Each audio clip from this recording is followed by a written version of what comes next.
The Chris Tucker that we got now is Epstein Island Chris Tucker, not Smokey. The time that Elon Musk and Donald Trump were having their public, ugly, messy divorce yesterday, top MAGA podcaster Joe Rogan was interviewing none other than Donald Trump's FBI director, Kash Patel. And both of them learned about the ugly eruption between Musk and Trump while they were having the podcast. And I want you to see, it's hilarious. Both Rogan and especially Patel are blown away. And Kash Patel is freaking out and says he cannot talk about it. He will not talk about it. Because in 30 years, I've done nothing but collect information, knowledge, and your secrets. So if you and a man was in a corner doing something you wasn't supposed to be doing... You will tell it? No, somebody come to tell me. Okay. I gather that, I value that, I'll pay for that. Come, tell me. I know so many things I shouldn't know, and they all know it. Just when the internet thought the tea couldn't get any hotter, Joe Rogan stepped into the chat, and he didn't come alone. In a podcast episode that's already being dissected frame by frame across social media, Rogan echoed some of the bombshell claims Katt Williams dropped about the entertainment industry, particularly around Donald Trump and Diddy. This comes days after Elon Musk stirred the pot by publicly hinting that Trump may have been listed among the names tied to Jeffrey Epstein's infamous files. Musk suggested the reason certain documents remain sealed isn't about national security. It's about powerful men protecting their own legacies. According to him, Trump's name being in those files could lead to impeachment, jail time, and possibly the seizure of assets if criminal charges ever stuck. But the connections don't stop there. Online speculation is running wild with claims that Trump wasn't just tangentially connected to Epstein or Diddy, but that all three men allegedly moved in the same disturbing circles involving the exploitation of minors and a culture of abuse behind the velvet ropes of elite parties. Photos of Trump alongside Diddy and Epstein have resurfaced, reigniting conversations about who knew what and when. Some are even saying that Trump was comfortable being around men whose reputations, in hindsight, should have raised red flags long ago. Then Katt Williams came back for another round, this time on Joe Rogan's podcast, right after setting the internet ablaze with his viral Club Shay Shay interview. In this latest appearance, Katt didn't hold back. He dove headfirst into allegations about the Illuminati, elite grooming rings, and how certain celebrities, Trump and Diddy among them, have used their power and money to protect their darkest secrets. According to Katt, many of these so-called industry parties are nothing more than traps. He claimed that young men, eager to make it, often wake up the next morning after Diddy's private events disoriented, violated, and unable to speak out without risking everything. He recalled trying to blow the whistle on Harvey Weinstein years ago, but instead of being heard, he was labeled paranoid, erratic, and bitter. He mentioned how speaking up got him blacklisted, mocked, and nearly canceled. And now, years later, the same industry that ignored him is being forced to confront the rot he tried to expose. Katt also threw Chris Tucker into the fire, implying he too had ties to Epstein's Island, an accusation that, while unproven, has ignited furious debate online.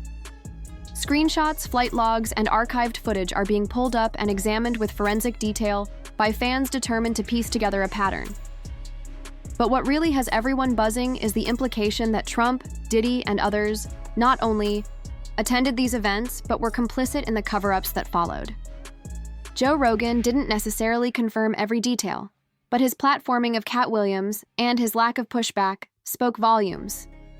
For many viewers, it felt like the first time someone from outside the inner circle was willing to let the uncomfortable truth sit on the table without immediately sweeping them under the rug. So now the question isn't whether these stories are true, it's whether they'll finally get the light of day they've been denied for decades. Are we on the brink of a cultural reckoning, or just caught in the latest wave of celebrity scandal and conspiracy? Whatever the answer, one thing is certain. This isn't the last time we'll hear about it. And if Katt is right, the people we once thought untouchable might finally be on the verge of exposure. Stay tuned, because if the next leak hits like this one did, the entire industry might be forced to confront the ghosts they've been hiding in plain sight.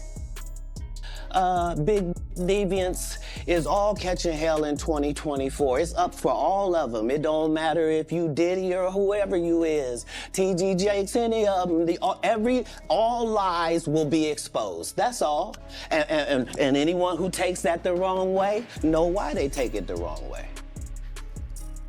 The truth is the light. They canceled me for talking about Harvey Weinstein before the thing came out, but he offered to suck my in front of all my people at my agency. What am I supposed to do? He did all of that. I'm thinking I'm the only black person on the script. I get there, it's 3 other black guys on there. Woo. Huh. So you wonder what they did to get there? I told him no. What y'all do? The Chris Tucker that we got now is Epstein Island Chris Tucker. Oh, Lord. Not Smokey. Oh, Lord.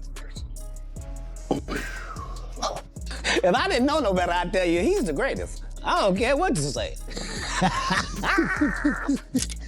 To be confident and not delusional is a real skill. When Katt Williams sat down with Joe Rogan, he didn't just drop names, he detonated a conversation. Unapologetically, he pulled back the curtain on the kind of protection networks that allow predators like Jeffrey Epstein to operate unchecked. For years. According to Katt, Epstein wasn't just some rogue monster acting alone. He was insulated by the powerful because they were indulging in the very same dark appetites. And yes, Katt name-dropped. Trump and Diddy were on his radar. He pointed out that these men had the resources and influence to shield Epstein, not out of loyalty, but because exposure of him could mean exposure of themselves. Katt's take? These types of figures, Epstein, Weinstein, they've existed throughout history, often hiding in plain sight. Whether cloaked in royal robes or wrapped in celebrity status, they've always known how to cater to those with twisted desires. Epstein, Katt claimed, simply modernized an ancient formula: build a fantasy world, invite the elite, and then protect them all with silence and secrets. At the time, people could sense Katt was circling some heavy truths, but weren't exactly sure who he was implying was in Epstein's inner circle, until Elon Musk flung the door wide open. The Elon versus Trump saga started over politics, specifically an energy bill that quietly stripped tax breaks from electric vehicles like Teslas.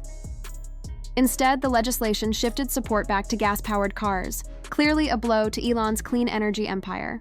He didn't take it quietly. In a fiery rant on X, he slammed the bill, calling it disgusting, pork-filled, and a betrayal to the American future. His posts were pure rage.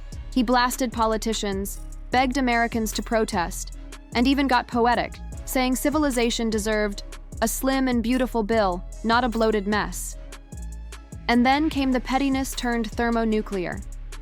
Elon escalated the feud by accusing Trump of hiding something far darker: his alleged inclusion in the Epstein files.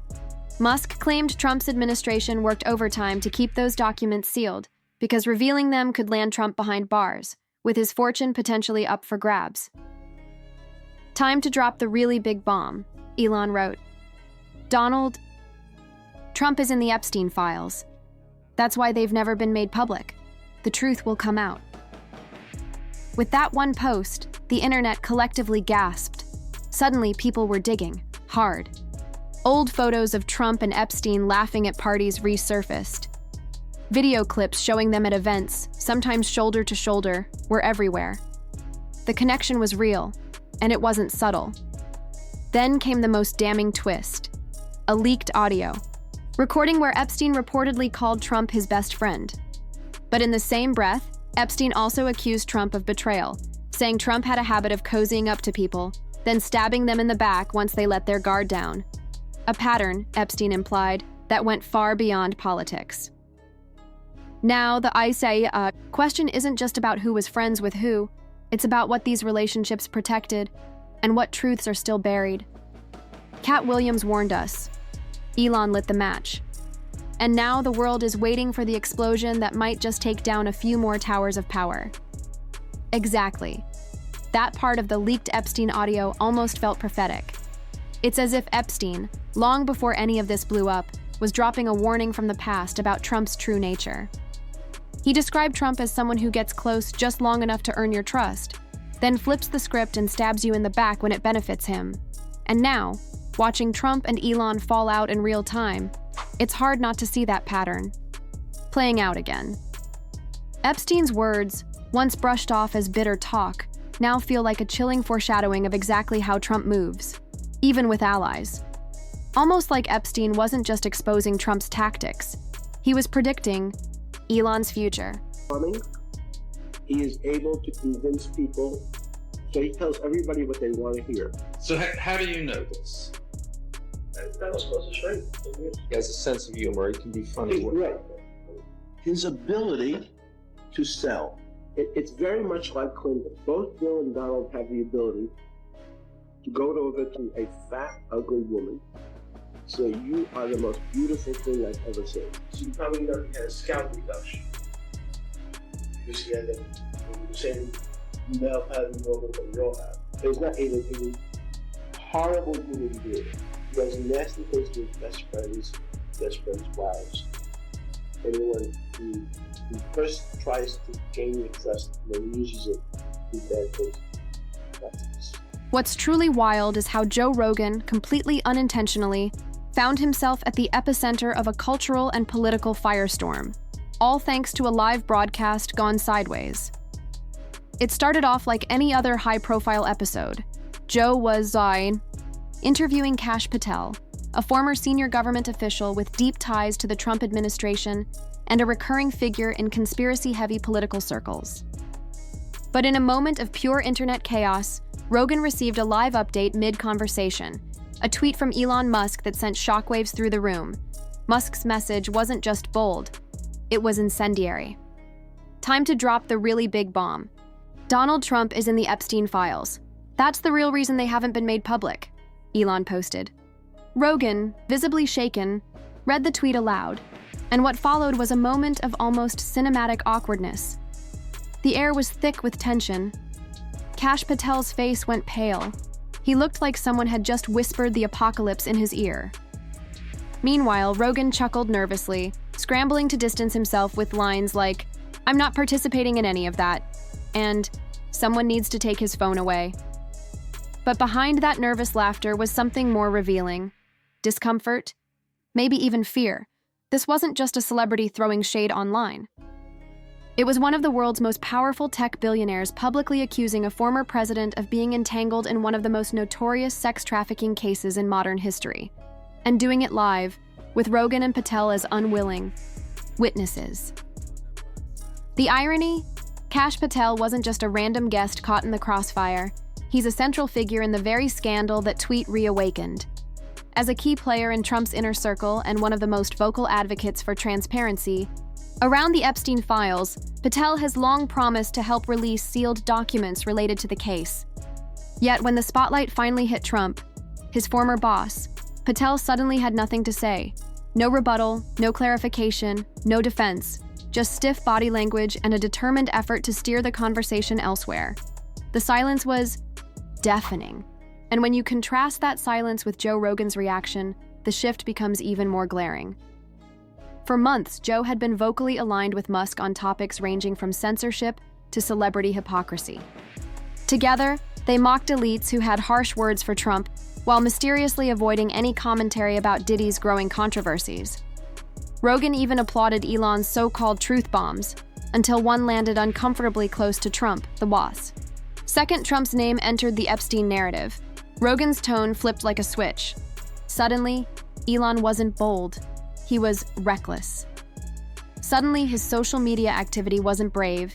It was bad for his mental health. That pivot didn't go unnoticed by fans. Many began asking, is there a double standard here? Why is Musk considered a truth teller when he goes after others, but a liability when he targets Trump? In the end, what was supposed to be a typical interview became a high-stakes moment of real-time damage control, and a revealing one at that. If this moment proved anything, it's that the lines between media, power, and truth are blurrier than ever. And in those rare moments when the mask slips, even for a second, the silence often speaks louder than the noise. The hypocrisy didn't go unnoticed, not by a long shot. Social media lit up almost instantly, with users across platforms calling out what felt like a glaring contradiction in real time. One sarcastic commenter wrote, I love how Kash Patel is like, I don't want anything to do with what my job actually is, referring to Patel's cagey responses during a podcast appearance that quickly went viral. Another viewer pointed out, you could tell Katt was being careful with what he said. If he and Joe were closer, he probably would have dropped way more tea. And that sentiment echoed through the comments like a chorus. People saw through the surface-level civility. They felt the tension, the restraint, and more importantly, the missed opportunity. Because let's be real, the moment the conversation touched on Diddy, Trump, and their rumored ties to Epstein, the energy in the room shifted. For a show that's built a brand on being unfiltered and boundary-breaking, many were stunned by the lack of follow-up questions. Where was the digging, the follow-through? Instead of going deeper, which Joe Rogan is often praised for, the conversation suddenly lost its bite. It was like watching someone approach a live wire only to swerve at the last second. What should have been a bold dialogue about serious allegations turned into a masterclass in artful dodging, and that's what made it so frustrating for viewers. Because it wasn't just about the topics being discussed, it was about who wasn't discussing them properly. With someone like Kash Patel in the room, a former high-level government official with direct access to intelligence networks, many assumed this would be the moment for hard truths, shocking insights, or at the very least, honest speculation. Instead, what they got was a room full of men pretending the conversation hadn't just veered into radioactive territory. There was no pushback, no transparency, and certainly no resolution. Just a collective nod to move along before it gets messy.